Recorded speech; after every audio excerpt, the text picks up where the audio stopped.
नुकसान बच जाता है सर, अगर आप जो रिम्स क्यों नहीं बना पा रहे हैं तो बनने दीजिए सर, क्यों ऐसा कर रहे हैं? अरे हम रिम्स टू का थोड़े प्लीज विरोध सर, कर रहे हैं, हम हाथ जोड़े। स्थान का खाली विरोध कर रहे हैं, सर, हम जमीन स्थान का की बात बोल सर बताइए, आज आप मैंने जो दृश्य दिखा सर, हम ये हो गए, विचलित हो गए अरे सर। हम क्या परिवार बोल के रहे हैं? आंसू को हम पोंछना चाहते हैं सर। अरे हम बोले 10 किलोमीटर हट के बनाइए ना, चलो। सर रिम्स 2 बनेगा जी, हर हाल में बनेगा। साला पिछले बार यहाँ का खेती का जुर्माना कोई देगा?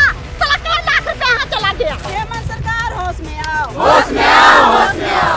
रिम्स 2 सीएम हेमंत सोरेन का सपना है और राज्य के लोगों की ज़रूरत है।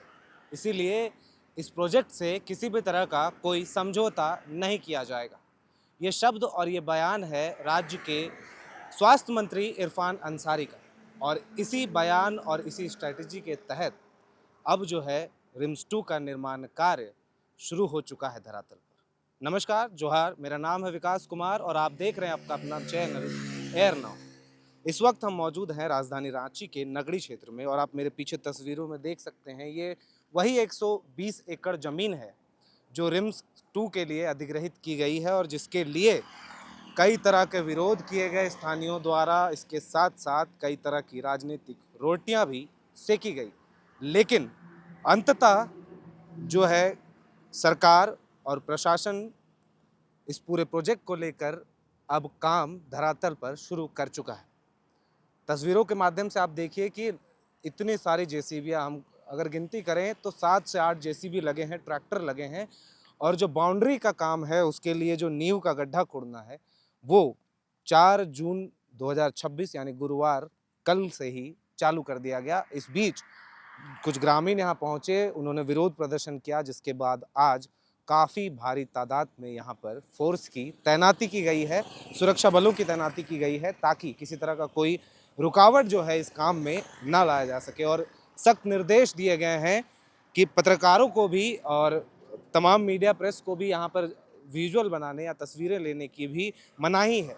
जब प्रशासन और पुलिस के अधिकारियों से पूछने पर यह पता चला कि ऊपर से आदेश है, इसीलिए यहाँ पर, क्योंकि ये मामला सेंसिटिव है, इसीलिए इसकी जो है तस्वीर या वीडियो बनाना अभी मना किया गया है ऊपर से। बहरहाल ये सब तो चीज़ें हैं, लेकिन अगर हम सियासी घमासान की बात करें तो स्वास्थ्य मंत्री जिस पार्टी से आते हैं यानी इंडियन नेशनल कांग्रेस, उसी के पूर्व मंत्री रह चुके बंधु तिर्की इस मामले को लेकर पिछले कुछ समय में जब इसका विरोध चालू हुआ तब मुखर थे। उन्होंने कहा कि खेती वाली ज़मीन को स्वास्थ्य मंत्री क्यों ले रहे हैं। इसके अलावा रिम्स 2 के अलावा और कई ऐसी चीज़ें हैं और ऐसी क्षेत्र हैं स्वास्थ्य विभाग में जिन पर कार्य किया जा सकता है, जिससे राज्य की स्वास्थ्य व्यवस्था जो है वो सुदृढ़ होगी और उसमें महत्वपूर्ण बदलाव किए जा सकते हैं। ये बंधु तिर्की का कहना था, लेकिन इस पर स्वास्थ्य मंत्री को अच्छा नहीं लगा और तमाम जो बयान विपक्ष की तरफ से आ रहे थे और जो तमाम राजनीतिक नेता हों या क्षेत्रीय नेता हों जो नगरी क्षेत्र या कांके क्षेत्र से ताल्लुक़ रखते हैं और जो इसके विरोध लगातार कर रहे थे, इरफान अंसारी का कहना है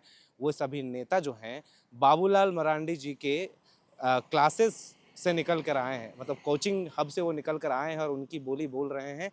और बाबूलाल मरांडी जो हैं वो राज्य हित में नहीं सोच सकते, इसलिए इस तरह विकास की जो चीज़ें हैं इनका विरोध कर रहे हैं। ये बयान था, ये वार पलटवार चल रहा था। वहीं भाजपा के कई नेता और अगर हम कहें नेता प्रतिपक्ष कुछ बाबूलाल मरांडी भी ये चीज़ कह रहे हैं कि जब लोग और ये खेती वाली भूमि एग्रीकल्चरल लैंड है, इसको अधिग्रहित ना करके कहीं और लैंड दिया जाए। और इसी बीच हमने देखा कि हज़ारीबाग विधायक जो थे सदन के दौरान, उनका भी ये बयान आता है कि यहाँ पे अगर लोग देना नहीं चाहते हैं, इच्छा नहीं है लोगों की देने की भूमि, तो हज़ारीबाग में आइए, हज़ारीबाग में स्वागत है आपका, आप हज़ारीबाग में जमीन दीजिए। तो इस तरह की तमाम बयानबाजियाँ चली राजनीतिक गलियारे में और पक्ष और विपक्ष का वार लगातार चलता रहा। लेकिन आज 5 जून 2026 है और कल एक दिन पहले से ही यहाँ पर भूमि पूजन के साथ यहाँ नींव गाड़ने का काम जो है वो चालू हो गया है। चारों तरफ सुरक्षा बलों की तैनाती में काम चालू हो गया है और अभी तक सिर्फ ग्रामीण कल आए थे, आज कोई दिख नहीं रहा है। मामला पूरा सन्नाटा है, सुरक्षा बल आराम से बैठे हैं और काम जो है प्रशासन की निगरानी में लगातार चल रहा है। और जिस तरह बीजेपी इसको लेकर मुखर थी और इसका विरोध कर रही थी, चंपई सोरेन ने हल जोतो रोपा रोपो कार्यक्रम का आयोजन किया, जिसके बाद उन्हें हाउस अरेस्ट किया गया। उसके बाद स्थानीय यहाँ पहुँचते हैं, आंसू गैस तक छोड़े गए लोगों पर, लोग दर बदर भाग रहे थे। आपने तमाम खबरों और वीडियो के माध्यम से ये चीज़ें देखी होंगी, लेकिन आज सब कुछ ठंडे बस्ते में चला गया है ऐसा लगता है। अगर हम रिम्स 2 की बात करें तो इसकी परिकल्पना या इसकी जो भूमि का अधिग्रहण है इसकी अगर बात करें तो ये पूरा मामला 1957 के आसपास से शुरू हुआ, जब रिम्स 1 यानी जो रिम्स है अभी मौजूदा समय में, वो रिम्स 1960 में उसकी स्थापना हुई। उसी वक्त से रिम्स 2 की भी परियोजना जो है ये बनाई जाने लगी, योजना बनाई जाने लगी।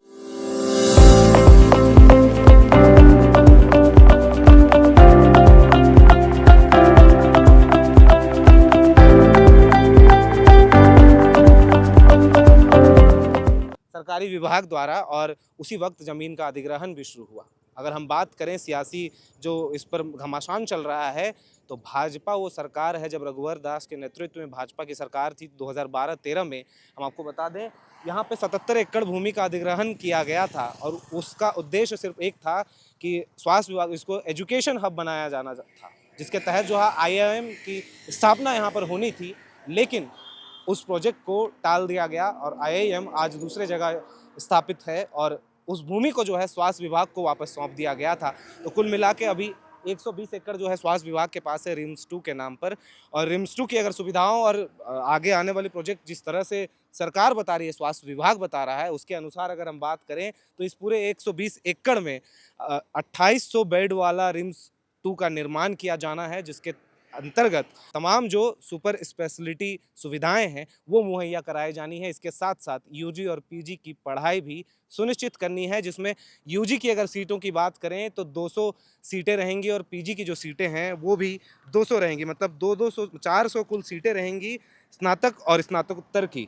तो इसको लेकर जो है बात की, अब आंकड़ों की अगर हम बात करें, जिस तरह की स्वास्थ्य व्यवस्था और हॉस्पिटलों की संख्या की अगर हम बात करें, तो 4 करोड़ की आबादी वाले इस राज्य यानी झारखंड में अभी केवल 10 मेडिकल कॉलेज हैं, जिनमें से 7 जो हैं सरकारी हैं और 3 जो हैं गैर सरकारी हैं।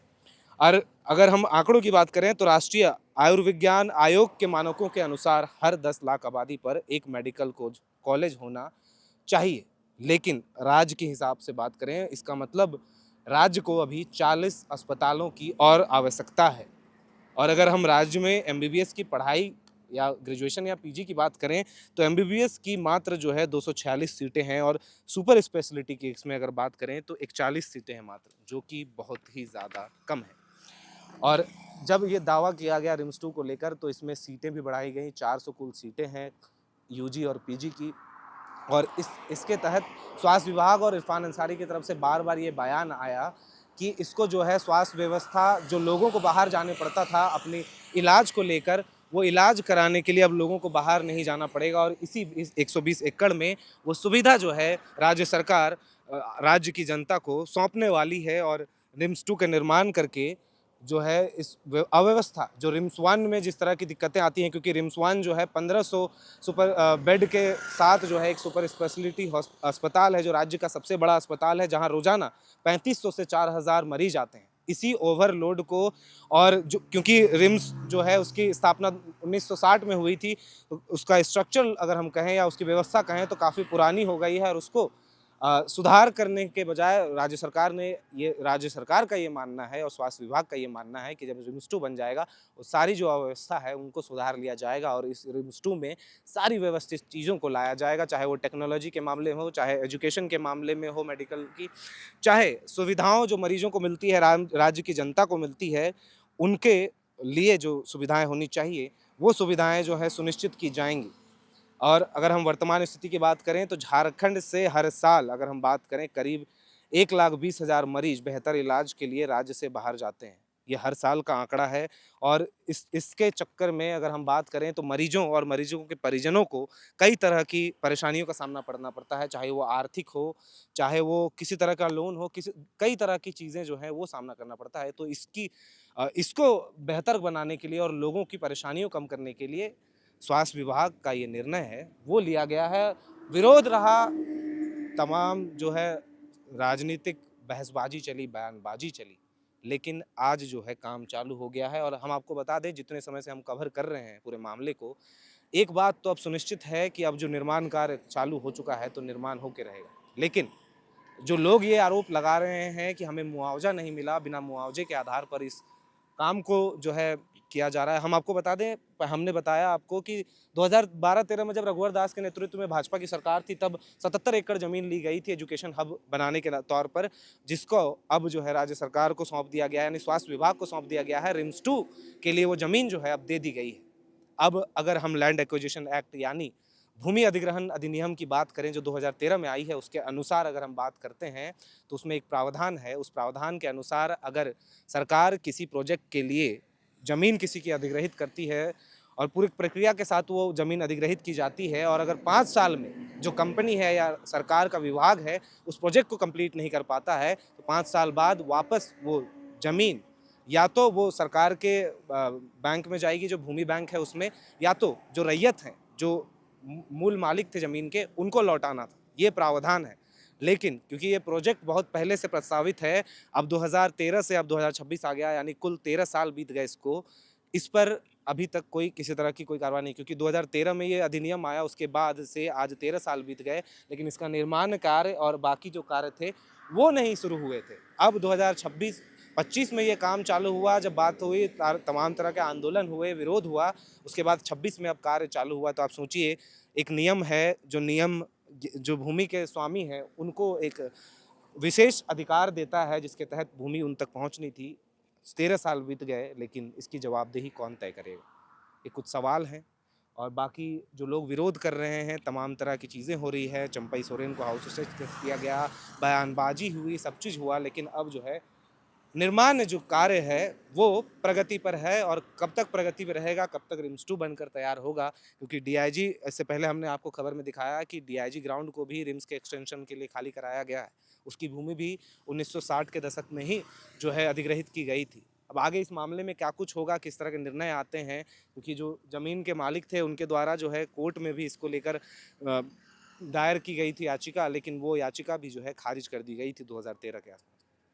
तो अब देखना होगा कि आखिर सच्चाई किसकी तरफ है, किसके पक्ष जो है किस तरफ जाता है। लेकिन फ़िलहाल जिस तरह से काम चालू है, अब लगता है कि रिम्स का निर्माण जल्दी होगा। रिम्स 2 का निर्माण जो है वो जल्द ही देखने को मिलेगा। बाकी कुछ सवाल हैं, आपको क्या लगता है रिम्स 2 यहाँ पे बनना चाहिए, नहीं बनना चाहिए? आपको क्या लगता है कि जो स्थानीय है, जिस मुद्दे को लेकर विरोध कर रहे हैं, क्या वो उचित मुद्दा है? और क्या लोग जो इस बात का विरोध कर रहे हैं उनके पास ये चीज़ें हैं अपने पक्ष को रखने के लिए, उनके पास साक्ष्य या कुछ चीज़ें हैं, ठोस आधार है जिसके आधार पर वो विरोध कर रहे हैं?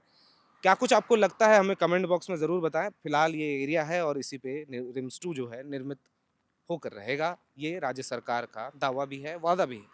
देखना होगा आगे क्या कुछ होता है इस पूरे मामले में। फिलहाल इस वीडियो में इतना ही। इस मामले को लेकर आगे जो भी जानकारियाँ हमारे पास आएंगी वो आप तक ज़रूर साझा करेंगे।